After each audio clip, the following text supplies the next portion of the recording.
لقد كان لكم في رسول الله أسوة حسنة لمن كان يرجو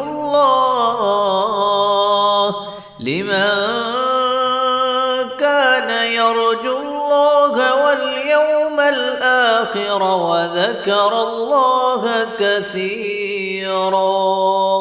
نحمده ونصلي على رسول الکریم اما بعد۔ صحیح البخاری کتاب العلم باب نمبر 31 حدیث نمبر 97۔ باب تعلیم الرجل امتہ و اہلہ۔ باب ہے کہ آدمی کا اپنے باندی اپنی لونڈی کو تعلیم و تربیت سکھلانا، و اہلہ اور اپنے اہل و عیال کو اپنی بیوی کو تعلیم و تربیت سکھلانا۔ گزشتہ ابواب میں مردوں کی تعلیم و تربیت کے لیے امام بخاری نے کئی ابواب قائم کیے تھے، جس میں یہ ترغیب دلائی گئی تھی کہ دین کا علم حاصل کرنا یہ ایک مسلمان پر لازمی ہے، کم از کم اتنا علم تو ہر ایک حاصل کرے جس کے ذریعے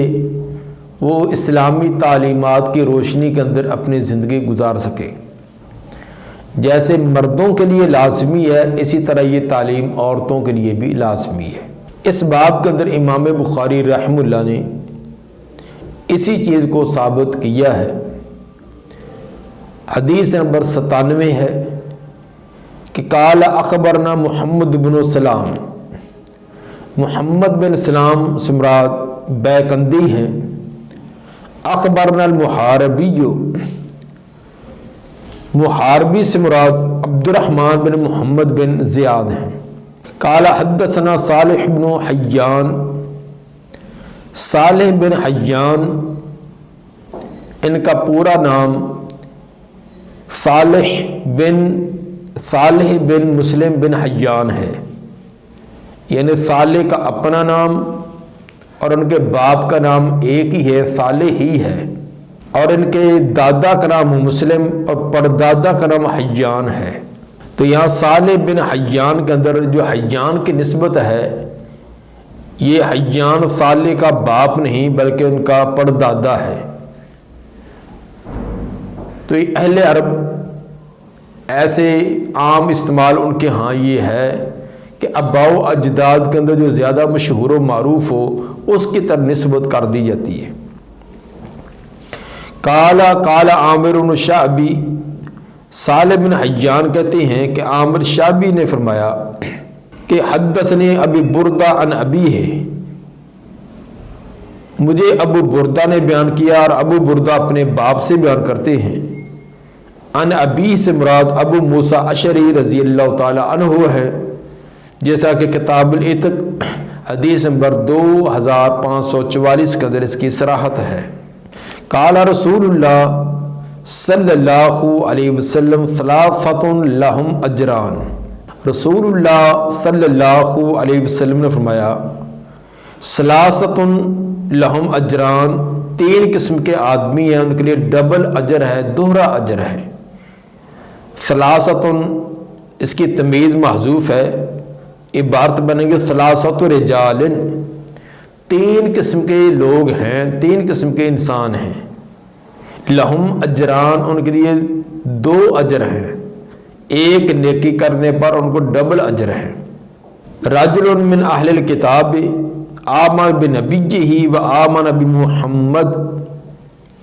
ان تینوں میں سے ایک وہ آدمی جو اہل کتاب میں سے ہے،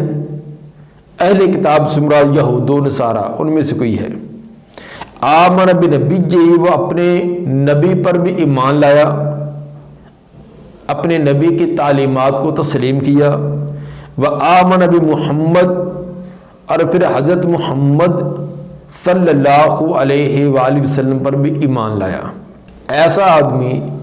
جو بھی نیکی کا کام کرے گا اس کے لیے ڈبل اور دوہرا اجر ہوگا۔ وجہ یہ ہے کہ پہلے نظریے کو، سوچ اور فکر اور منہج کو چھوڑ کر دوسرا طریقہ اپنانا یہ کافی مشکل ہے۔ ایک آدمی ابتدا ہی سے بے دین ہے، اس کو کوئی دین نہیں ہے، سنا سنایا عقائد و نظریات ہیں، دہریہ قسم کا آدمی ہے، تو اس کا اسلام کی طرف آنا آسان ہے۔ لیکن جو پہلے ایک آسمانی دین کا قائل اور فاعل ہے، پیغمبر کو مانتا ہے اور آسمانی کتاب کے ماننے کا دعویٰ کرتا ہے، اگرچہ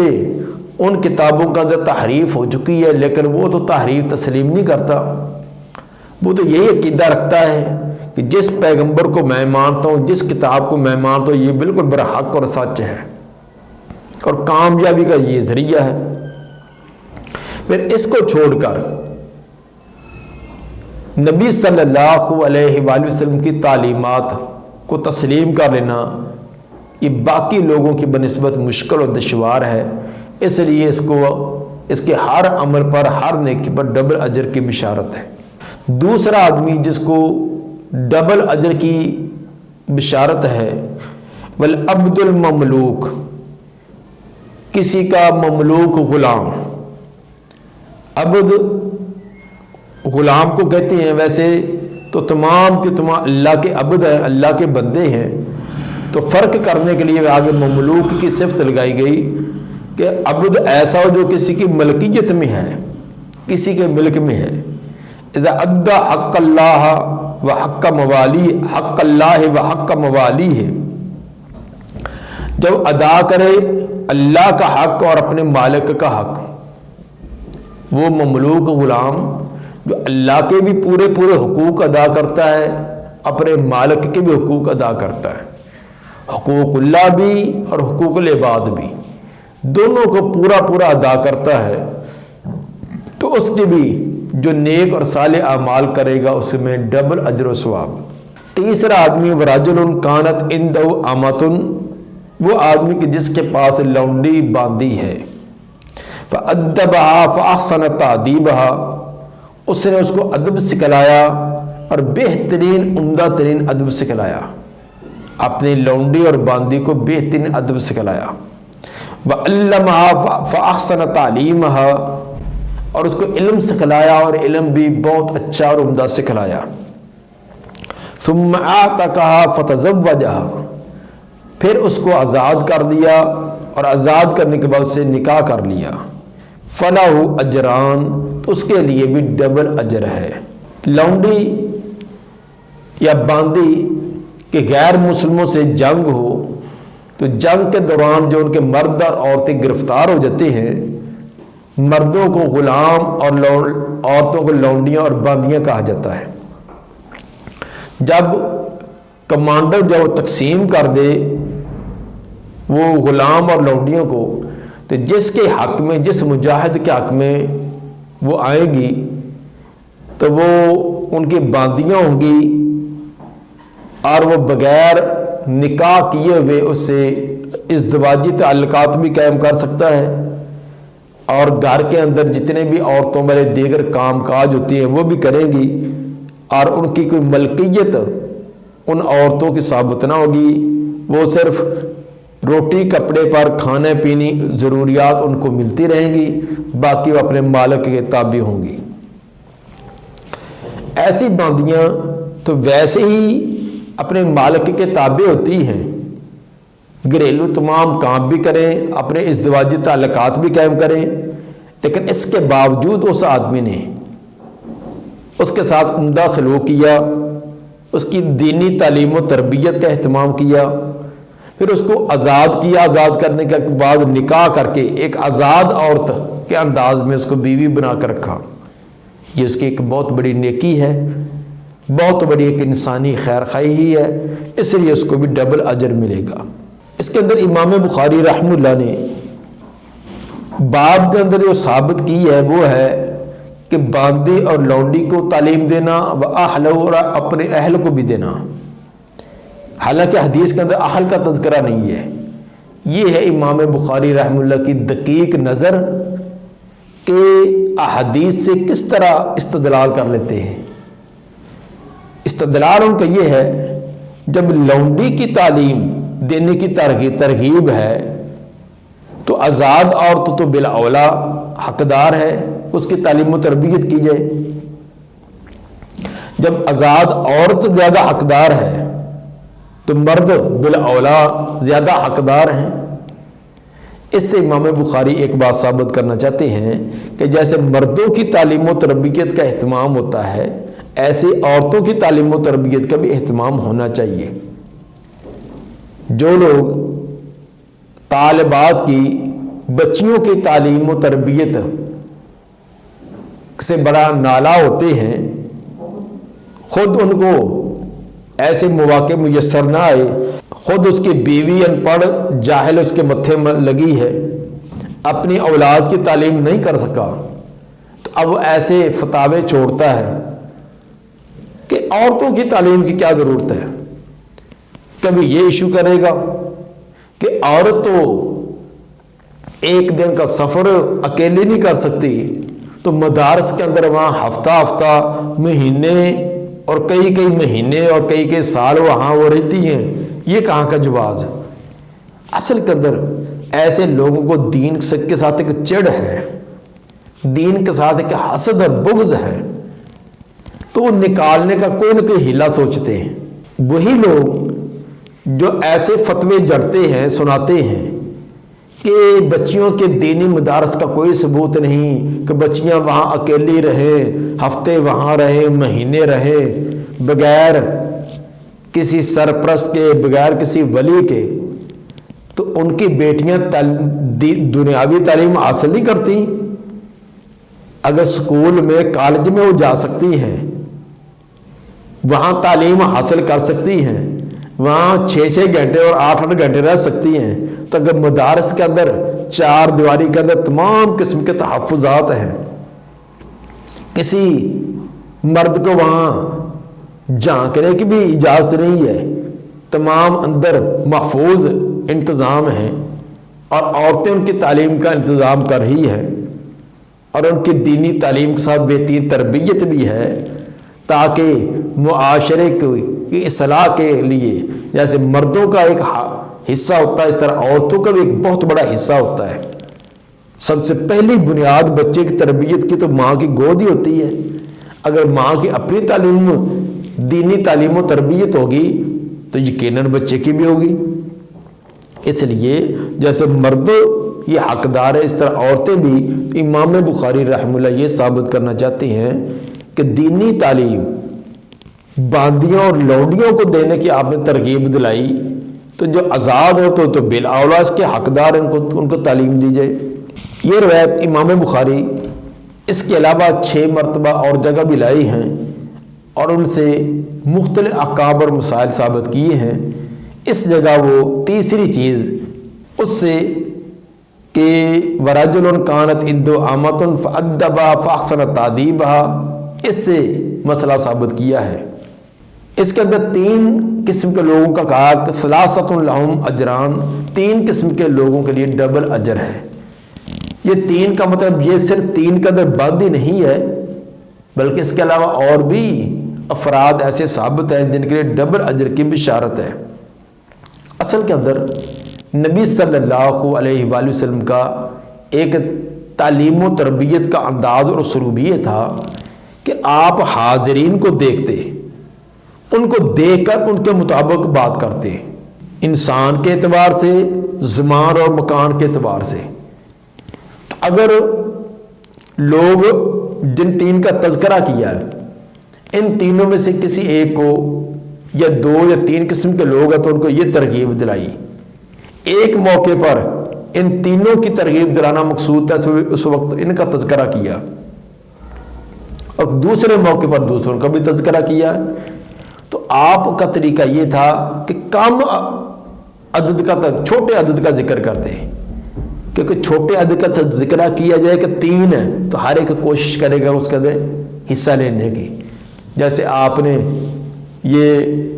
کاروباری لوگوں کو دیکھا ہے، یہ پلاٹنگ کرنے والوں کو چند پلاٹ باقی ہیں، حالانکہ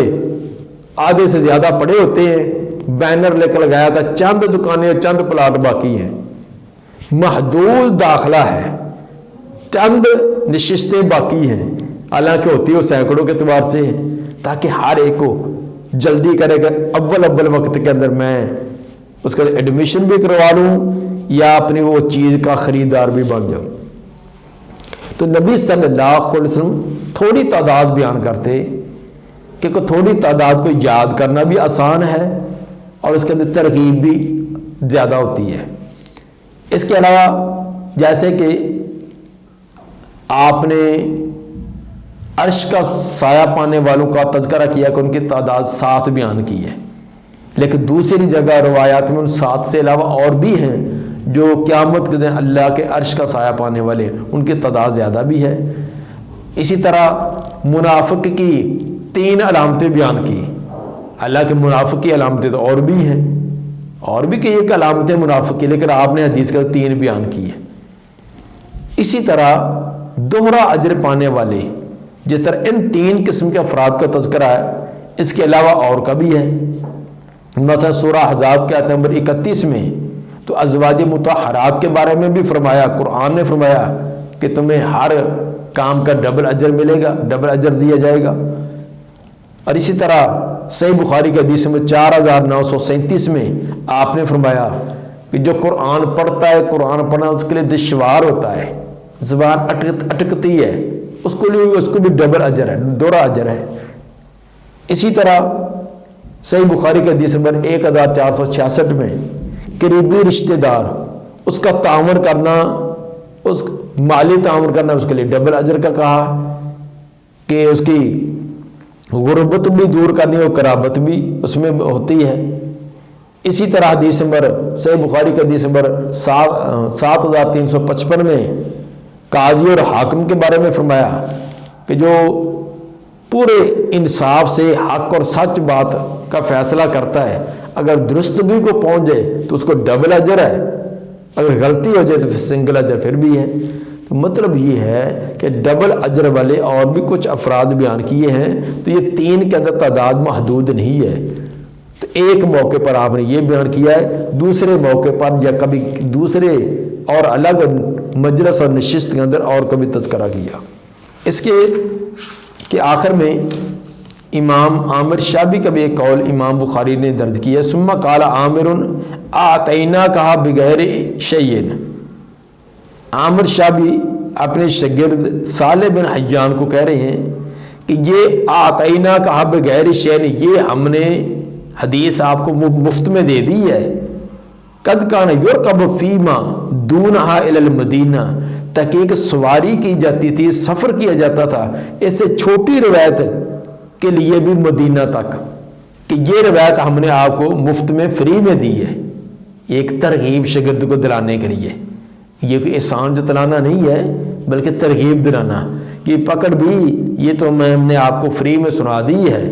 فری کا مطلب دنیاوی معاوضہ نہیں لیا، آخرت میں اجر و ثواب تو ہوگا، اخروی اجر و ثواب تو ہے، لیکن تجھ سے کوئی مطالبہ نہیں ہے۔ لیکن ہم خود یا ہمارے اسلاف کا طریقہ کار یہ تھا کہ اس سے ایک چھوٹی روایت کے لیے وہ مدینے تک کا سفر طے کرتے۔ یہ اس سلسلے کی کئی ایک پہلے سلف کے اقوال میں نے آپ کو بتلائے ہیں کہ ایک ایک روایت کے لیے کتنے کتنے لمبے ان کے سفر ہوتے تھے۔ جس طرح کہ جابر بن عبداللہ رضی اللہ تعالیٰ عنہ ایک حدیث رسول کے لیے وہ ملک شام میں گئے ہیں، صرف ایک حدیث کے لیے۔ حضرت ابو ایوب انصاری رضی اللہ تعالیٰ عنہ ایک حدیث کے لیے حضرت عقبہ بن عامر رضی اللہ تعالیٰ عنہ کے پاس مصر گئے ہیں۔ اس طرح اور ہمارے بہت سارے اسلاف ہیں جنہوں نے ایک ایک روایت کے لیے، حضرت سعید بن مسیب فرماتے ہیں کہ میں ایک روایت کے لیے کئی کے راتوں اور کئی کے دنوں کا سفر طے کیا کرتا۔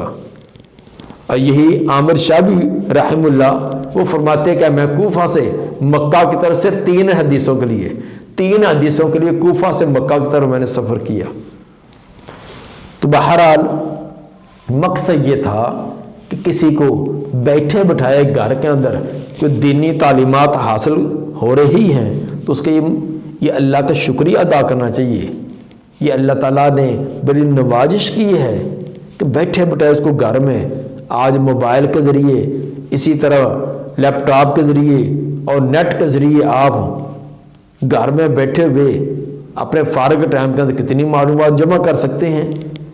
لیکن بدنصیبی اکثر ہمارے افراد کی ایسی ہے کہ وہ فارغ وقت میں لچر قسم کے پروگرام، بے حیائی قسم کے پروگرام، جس کا نہ دین کا فائدہ نہ دنیا کا فائدہ تو نہیں، البتہ نقصان تو ضرور ہے نا، دین کا بھی نقصان ہے، دنیا کا بھی۔ گھنٹوں کے گھنٹوں پروگرام، آدھی رات 2 بجے تک انہی پروگراموں کے اندر، جن کے اندر صرف ایک کوئی اس کے اندر حقیقت نہیں ہوتی، تمام ڈرامہ بازی، تمام ایک مصنوعی قصے کہانیاں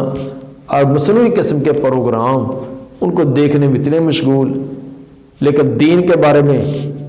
اگر کوئی کلپ سامنے آ بھی جائے تو بڑے ناگ بھون چڑھا کر فوراً اس کو آگے بھی نہیں گزارتے، بلکہ اس کو ختم کرنے کی کوشش ہوتی ہے۔ یہ ایسی بدنصیبی بھی ہمارے افراد کے اندر آ گئی ہے کہ دین کی بات، قرآن کی بات، نبی کا فرمان وہ سننے اور پڑھنے کے لیے ہمارے پاس وقت اور ٹائم ہی نہیں ہے۔ باب الحرص علی الحدیث، باب نمبر 32، باب عزت الامام النساء و تعلیمہن، باب ہے کہ امام، اس کا وعظ کرنا عورتوں کو اور ان کو تعلیم دینا۔ گزشتہ باب میں لونڈی اور بیوی کی تعلیم و تربیت کا ذکر تھا، تو اس میں دیگر مومنات، دیگر مسلمان عورتوں کی تعلیم و تربیت کا بھی ذکر کیا ہے۔ اگرچہ جو سرپرست ہوتا ہے اس کے ذمے ہوتا ہے کہ اپنے جو متحت عورتیں ہیں، خواہ اس کی بیوی ہے، بیٹی ہے، بہنیں ہیں اور بھتیجی بھانجیاں، جو متحت افراد ہوتے ہیں، ان کی وہ تعلیم و تربیت کا وہ ذمہ دار اور تعلیم و تربیت کرے، لیکن اس کے ساتھ ساتھ ملک کا سربراہ، قائدین اور اسی طرح اہل علم، ان کا بھی یہ حق بنتا ہے کہ وہ تعلیم نسواں کے اندر غفلت نہ برتیں۔ جس طرح دنیاوی تعلیم کے لیے وہ محنت اور کوشش کرتے ہیں، طرح طرح کے انہوں نے پروگرام تشکیل دیے ہوتے ہیں، جگہ جگہ سکول اور کالج ان کا اہتمام کیا ہوتا ہے، تو دینی تعلیم کا اہتمام بھی کرنا چاہیے۔ تو اس سے امام بخاری رحمہ اللہ یہی بات ثابت کرنا چاہتے ہیں کہ اسلامی تعلیمات سے عورتوں کو روشناس کرنے کے لیے تعلیمی پروگرام ہیں، تعلیمی مجالس ہیں، مدارس ہیں، اس طرح کے دینی حلقے جو ہے وہ قائم کر کے، تو جو علاقے کا سربراہ، علاقے کے ذمہ دار، درجہ بدرجہ جیسے جیسے اللہ نے ان کو اختیارات دیے، ان کا یہ حق بنتا ہے جہاں دیگر وہ دنیاوی معاملات کی سہولیات دینے کے لیے کوششیں کرتے ہیں، کوئی سڑکیں بناتے ہیں، کوئی ان کے سیوریج کا انتظام کرتے ہیں، بجلی گیس کے انتظامات کرتے ہیں، تو جس طرح یہ جسمانی خوراک کے انتظامات پہنچا کر بڑی داد لینے کے خواہاں رہتے ہیں، اس طرح دینی تعلیمات، روحانی تعلیمات پر بھی توجہ دینی چاہیے، کوشش کرنی چاہیے۔ باب عزت الامام النساء و تعلیمہن، کہ امام جو ہے اس کو عورتوں کو واعظ بھی کرنا چاہیے اور ان کی تعلیم بھی کا بھی اہتمام کرنا چاہیے۔ حدثنا سلیمان بن حرب قال حدثنا شعبہ عن ایوب قال سمعت عطا قال سمعت ابن عباس قال اشهد علی النبی، ابن عباس فرماتے ہیں کہ میں گواہی دیتا ہوں نبی صلی اللہ علیہ وسلم پر، میں شہادت گواہی دیتا ہوں، یہ اللہ کے رسول نے بات فرمائی۔ او قال عطا اشهد علی ابن عباس، یا حضرت عطا فرماتے کہ میں ابن عباس رضی اللہ تعالیٰ پر گواہی دیتا ہوں۔ مطلب یہ ہے کہ پیچھے والے راوی کو یہ تردد ہے کہ اشہد، یہ شہادت کا قول، یہ اس کا تعلق ابن عباس کے ساتھ ہے یا عطا کے ساتھ ہے۔ ان رسول اللہ صلی اللہ علیہ وسلم خرج ومعه بلال، رسول اللہ صلی اللہ علیہ وسلم نکلے اور آپ کے ساتھ حضرت بلال رضی اللہ تعالیٰ بھی تھے۔ فظن انہ لم یسمع، آپ نے سمجھا کہ شاید آپ نہیں سنا سکے۔ لمبا واقعہ ہے، یہ حدیث امام بخاری 16 مرتبہ لائے ہیں اور یہاں اختصار کے ساتھ ہے، اور بہت ساری جگہوں پر بڑی تفصیل سے بھی لائے ہیں۔ تو عید کا دن کا یہ خطبے کی بات ہے، آپ نے مردوں کو نماز پڑھانے کے بعد خطبہ ارشاد فرمایا، عورتیں بھی چونکہ عیدگاہ کے اندر شریک ہوتی تھیں، آپ نے سمجھا کہ شاید وہ بات میری نہیں سن سکی، تو پھر آپ اسپیشل ان کو واضح نصیحت کرنے کے لیے ان کے وہاں ان کا جو جہاں صفیں تھی ان کو وہاں تشریف لے گئے۔ حضرت بلال رضی اللہ تعالیٰ عنہ جو آپ کے خادم تھے وہ بھی آپ کے ساتھ ہیں۔ فوعدہن وامرہن بالصدقہ، آپ نے ان کو واعظ کیا اور ان کو صدقے خیرات کی ترغیب بھی دلائی۔ فجعلت المرأة تلقي القرطہ والخاتمہ، شروع ہوئی عورتیں وہ ڈال رہی تھی اپنی بالیاں اور اپنی انگوٹھیاں، قرط کانوں کا ڈالنے والی بالیاں، عورتیں اپنے کانوں سے بالیاں اتار کر اور انگلیوں سے انگوٹھیاں اتار کر حضرت بلال رضی اللہ تعالیٰ کی جولی میں ڈال رہی تھی۔ بلال یاخذ فی طرف ثوبہ، اور سیدنا بلال رضی اللہ تعالیٰ عنہ اپنے کپڑے کی طرف کو پکڑے ہوئے تھے، یعنی اپنا دامن اور جولی کر کے ان کے سامنے کیا ہوا تھا اور اپنے وہ زیورات اس میں ڈال رہی تھی۔ اس سے ثابت ہوا کہ نبی صلی اللہ علیہ وآلہ وسلم خود بھی یہ اہتمام کرتے تھے کہ جیسے مردوں کو وعظ و نصیحت کی ہے اسی طرح عورتوں کا بھی اہتمام کرتے۔ تو چونکہ اس دور کے اندر تو یہ آواز کو دور تک پہنچانے کا الگ سے سلسلہ نہیں تھا، اس لیے آپ خود وہاں تشریف لے گئے، لیکن آج کل سپیکر وغیرہ کا انتظام ہو تو اگر الگ سے اہتمام نہیں ہے تو مردوں کے ساتھ ہی جیسے مردوں کو نصیحت کی جائے اس طرح عورتیں بھی ساتھ سن لیں۔ ہاں البتہ کچھ مسائل ایسے ہوتے ہیں جو عورتوں کے خاص ہیں، ان کے لیے الگ بھی ان کے پروگرام مرتب ہو سکتے ہیں، لیکن اس کے اندر تمام اسلامی تعلیمات کے مطابق مرد عورتوں کا اختلاط نہ ہو، مرد الگ بیٹھ کر اچھے انداز سے مہذب انداز کے اندر وہ واعظ بھی کر سکتے ہیں، یا عورتیں عورتوں کو پند و نصیحت کریں، بہت سے معلمات موجود ہیں اچھا بیان کر سکتی ہیں، ان کا اہتمام کیا جائے۔ باقی رہا عورتوں کا اپنے خاوندوں کی اجازت کے بغیر اپنے زیورات دینا، تو جمہور کے نزدیک عورت اپنا ذاتی جو مال ہے، ذاتی زیور ہے، ذاتی روپیہ پیسہ ہے، وہ شوہر کی اجازت کے بغیر صدقہ کر سکتی ہے۔ امام مالک کے نزدیک یہ ہے کہ وہ ثلث تک کر سکتی ہے، جس طرح امام ابن قدامہ نے المغنی جلد 4 صفحہ 299 پر اس کی صراحت کی ہے۔ بہرحال اگر عورت کو یقین ہے کہ اس کا شوہر اس کا خامد کوئی ناپسند نہیں کرے گا، کوئی پریشان نہیں ہوگا، تو اس کی اجازت کے بغیر بھی اپنی ملکیت والی چیز جو ہے وہ صدقہ خیرات کر سکتی ہے۔ البتہ اگر خامد کی ملکیت والی چیز ہے تو اتنی مقدار میں کرے جتنا خامد برداشت کر لے۔ لیکن اگر عورت کو یہ ڈر ہے کہ میں نے اپنی ذاتی چیز بھی زیادہ قیمتی چیز ہے، زیور وغیرہ ہے، تو خامد کی اطلاع کے بغیر دے دی، اور جب اس کو پتہ چلے گا تو لڑائی جھگڑا فساد گھر میں ہوگا، تو پھر احتیاط والا پہلو یہی ہے کہ خامد کی رضامندی، اس کی اجازت اور اس کو بتلائے بغیر یہ نیکی کا کام نہ کرے۔ یہ نہ ہو کہ نیکی کرتے کرتے وہ کسی اور آزمائش میں پڑ جائے۔ تو بعض خاوند بڑے اکھڑ طبیعت کے بھی ہوتے ہیں، وہ برداشت نہیں کرتے کہ نیکی کے کام، چونکہ ان کو خود توفیق نہیں ہوتی، تو وہ یہ بھی نہیں برداشت کرتے کہ میری بیوی جو ہے وہ اپنا ذاتی کوئی چیز جو ہے وہ صدقے خیرات میں کرے۔ تو ایسے موقع پر اس کو اعتماد میں لینا یہ بھی لازمی ہوتا ہے۔ اللہ تعالیٰ نبی صلی اللہ علیہ وسلم کی تعلیمات کو سمجھ کر ان کے مطابق عمل کرنے کی توفیق عطا فرمائے۔ سبحان ربک رب العزت عما یصفون والسلام علی المرسلین والحمد للہ رب العالمین۔